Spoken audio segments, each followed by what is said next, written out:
Hey, comment il est? Bienvenue dans cette première vidéo de la série de Noël où j'ai refait ma pause et je vous ai donné une petite idée de pause comme ça avec de nouveaux produits de chez Beautylux. C'est parti!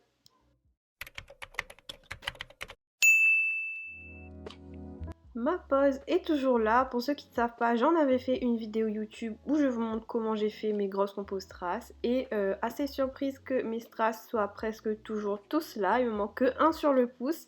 Le reste est toujours présent, donc ça, on adore. Et pour enlever mes strass, je vais tout simplement venir prendre une vieille pince à envie qui traînait dans mes tiroirs. Quand je retire les strass sur moi-même, j'ai une petite boîte où je les mets tous dedans, ce que je peux récupérer au cas où un jour j'en ai besoin, sait-on jamais. Du coup, il suffit tout simplement que je les enlève, ça part assez facilement avec la pince à envie, il faut pas trop tirer, pas trop forcer bien sûr. J'avais un peu peur lorsque j'allais enlever mon gros strass, mais au final c'était assez simple, il suffisait de faire un mouvement de levier par-dessous. Alors j'avais collé mes strass avec la Rhinestone Gel de chez Beautylux, donc c'est un gel spécialement fait pour coller les strass. Et franchement je n'ai rien à dire dessus parce que là ma pose elle a 3 semaines et vraiment à part des coups, les strass ils ont toujours été là. Donc je finis d'enlever tous les petits bâtons dorés, toutes les petites billes, etc. Et je passe à ma dépose avec l'embout dépose de chez Nails FRS. Avec ma ponceuse, je suis entre 25 et 30 000 tours. Et là, en fait, je vais tout simplement venir enlever la couleur et désépaissir un peu mon gainage pour pouvoir faire mon remplissage. J'ai décidé de garder mon carré, donc la forme ne changera pas. Je sais qu'il y a quelques tout petits manques sur certains doigts sur les côtés, mais comme c'est pas une pose que je compte garder extrêmement longtemps, j'ai pas trouvé utile pour moi en tout cas de le réparer, mais sachez qu'il faut le faire si vous tenez à garder votre pose. Donc bien sûr je viens bien tout dépoussiérer, voir où j'en suis, et quand j'ai fini ma dépose, je vais passer au limage de ma forme. Pour ça, je vais utiliser ma lime Onyx Pro, c'est une lime fine 100-180 et je vais venir refaire mon carré un peu et les parallèles. Et je vais aussi le raccourcir et également matifier la plaque de mon ongle à la ligne, comme ça c'est fait. Je n'ai pas trop raccourci parce que j'avoue que j'aime bien cette longueur et cette forme sur moi. Donc quand j'ai fini, je dépoussière bien, je vois où j'en suis. On voit que les extensions qui ont été faites au demi-popit sont toujours nickel. Donc ça, c'est top. Et là, je vais passer à mes cuticules. Je vais venir prendre un repousse cuticule. Je vais venir les pousser et gratter les petites peaux qui pourraient me gêner. Bien sûr, c'est toujours mieux de se former pour pouvoir bien travailler au niveau des peaux et des cuticules, donc je vous conseille vraiment, faites une formation de base si vous voulez vous améliorer là-dedans. Et ensuite, je vais prendre un embout flamme de chez Nails FRS et à 15 000 tours, je viens passer sur mes cuticules. Donc en mode forward sur ma ponceuse, je fais le côté gauche et en mode reverse, je fais le côté droit et je viens soulever mes petites peaux. Quand j'ai soulevé mes petites peaux dans les deux sens sur tous mes ongles, je viens prendre mes ciseaux de chez Nails FRS pour couper les cuticules. Vraiment, je les adore. Et je viens couper ce que j'ai soulevé, les petites peaux mortes. Et en gros, c'est la partie blanche que vous aurez soulevée. De toute façon, c'est assez visible. Encore une fois, c'est toujours mieux de se former. Je dépoussière bien, je vois où j'en suis, s'il y a de petits manques, s'il faut encore couper. Et je viens peaufiner le tout avec un embout boule à grains rouge de chez Onyx Pro. Donc là, ça va lisser ma cuticule. J'étais à 12 000 tours sur ma ponceuse en forward et maintenant que j'ai fini mes cuticules, je vous montre mes nouveaux produits que je vais utiliser. Voici la nouvelle gamme de produits de chez Beautylux qui est sans éma. Donc en fait c'est pour les personnes qui sont sensibles et sujettes aux allergies au niveau des produits pour les ongles. Donc ces produits-là sont hypoallergéniques, donc ça c'est top. Dans cette vidéo, du coup, je vais les tester et je commence par la base qui est quand même assez fluide mais assez agréable en même temps. J'aime bien cette texture pour une base. Le top coat, quant à lui, je trouve qu'il est plutôt semi-épais, on va dire. Un mélange de fluide et d'épais, mais j'aime beaucoup aussi. On passe ensuite au gel de construction en bouteille. Donc là, j'ai celui-ci qui est un peu rosé, qui est vraiment trop beau. Et ensuite, j'ai pris aussi un blanc laiteux que je trouve magnifique. Et la texture, vraiment, c'est trop agréable à travailler, vous allez voir.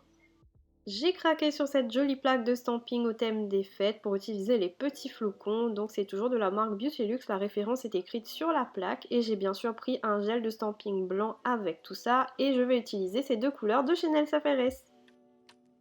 Comme d'habitude, je fais ma préparation de plaque avec le Nail Prep de chez Ongle 24 et aussi le primer sans acide en très petite quantité de chez Beautylux.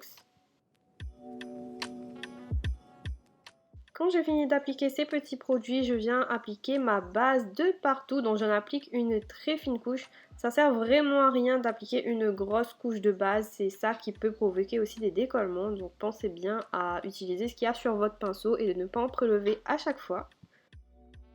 Je catalyse et je passe à mon petit renfort avec les gels en bouteille. Donc je vais utiliser le rosé sur 3 doigts, donc sur le petit doigt, l'index et le pouce. Et sur les deux autres, vous allez voir, je vais faire quelque chose de différent. Donc pour utiliser, je fais comme si c'était un gainage en fait. Je vais faire du sans limage, donc j'applique une couche de lissage. J'applique bien sur les côtés avec un petit pinceau, je borde bien tout autour de l'ongle et ensuite je viens prendre une petite bille que je pousse, je tire et je place la matière là où elle doit être pour former mon petit apex. Et quand ça me plaît, je peux retourner l'ongle aussi pour faire jouer la gravité et quand ça me plaît bien sûr, je catalyse. Voilà ce que ça donne une fois catalysé. Franchement, pour un premier essai de ce produit, je peux vous dire que j'aime beaucoup la texture. Bon, je dois un petit peu améliorer ma position de gel, etc. Mais franchement, ce produit, il vaut la peine d'être essayé. Moi, je l'aime beaucoup. Je crois que je vais vite l'adopter. Donc, je fais la même chose sur mon index. Déjà, je tiens à vous dire que je sais que mon index, il pousse vers le bas, malheureusement pour moi. Du coup, je ne l'ai pas remonté. Et là, je fais exactement la même chose. Je mets une couche de lissage, je mets ma bille, j'applique un peu partout, je place mon produit là où il faut, je retourne l'ongle, je catalyse et voilà ce que ça donne. J'ai aussi fait mon pouce. Comme pour une construction en gel, je viens dégraisser. Si comme moi vous avez du mal avec les gels en pot, franchement les gels en bouteille, je trouve ça beaucoup plus facile. Alors c'est la même chose, hein, mais je préfère. Je viens ensuite prendre le rubis de Chanel CFRS, j'en applique un petit peu sur ma palette pour pouvoir faire les contours avec mon petit pinceau et je vais aussi faire des French en biais en fait sur les 3 ongles que je viens de faire, mais ce n'est pas tout, je n'ai pas encore fait la construction sur mon majeur et mon annulaire, mais je vais tout de même appliquer du rouge sur tout l'ongle, vous allez comprendre pourquoi par la suite. Donc là j'applique bien mon produit, mon rouge au centre et ensuite je viens border avec un petit pinceau. Moi je préfère faire comme ça parce que le rouge est assez traître comme couleur, si vous débordez ça se voit. Donc faire comme ça je préfère. Si jamais vous débordez avec votre rouge, moi ce que je fais c'est que j'utilise un petit bâtonnet de buis, je mets un petit peu de cleaner et puis je viens enlever. Je trouve ça beaucoup mieux qu'un coton. Après chacun ses techniques, chacun sa méthode, mais faites vraiment attention quand vous appliquez vos rouges. Je catalyse, je vais appliquer qu'une couche parce que c'est suffisant et ensuite je prends mon Amor qui est ce magnifique rouge brillant holographique de Chanel CFRS. Franchement j'aime énormément cette gamme et je vais l'appliquer par-dessus le rouge que je viens de poser, donc sur tous les ongles, même mon majeur et mon annulaire.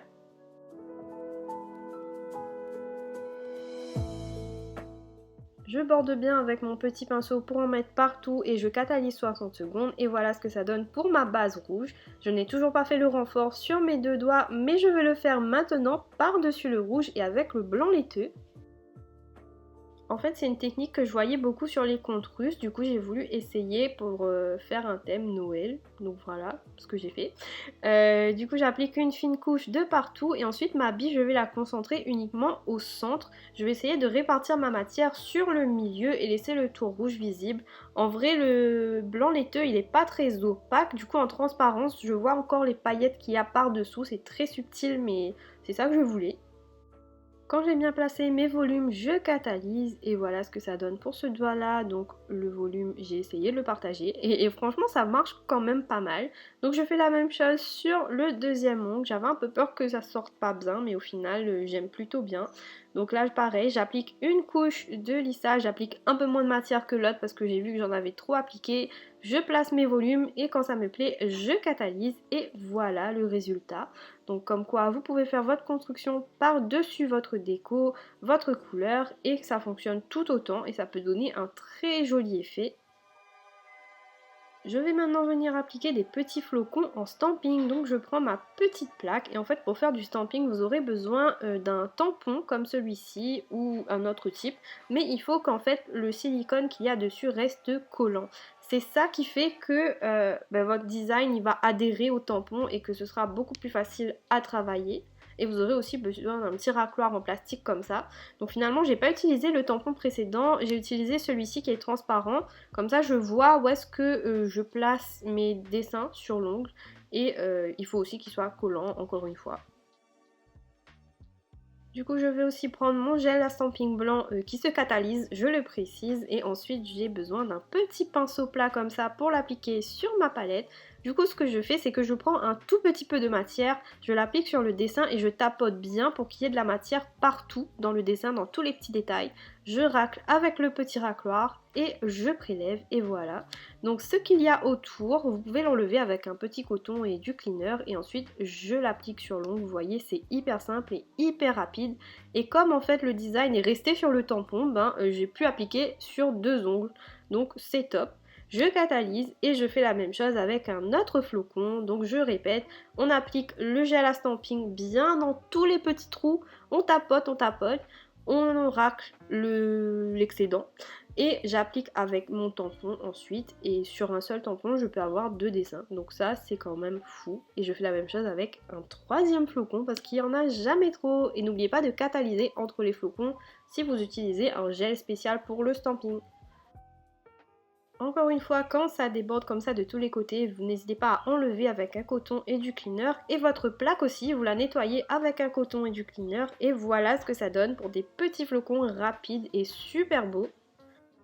Franchement, je suis trop fan et trop contente d'avoir repris le stamping parce que c'est quelque chose que j'aimais beaucoup. Dites-moi si vous voulez que je vous en fasse une vidéo entière dédiée.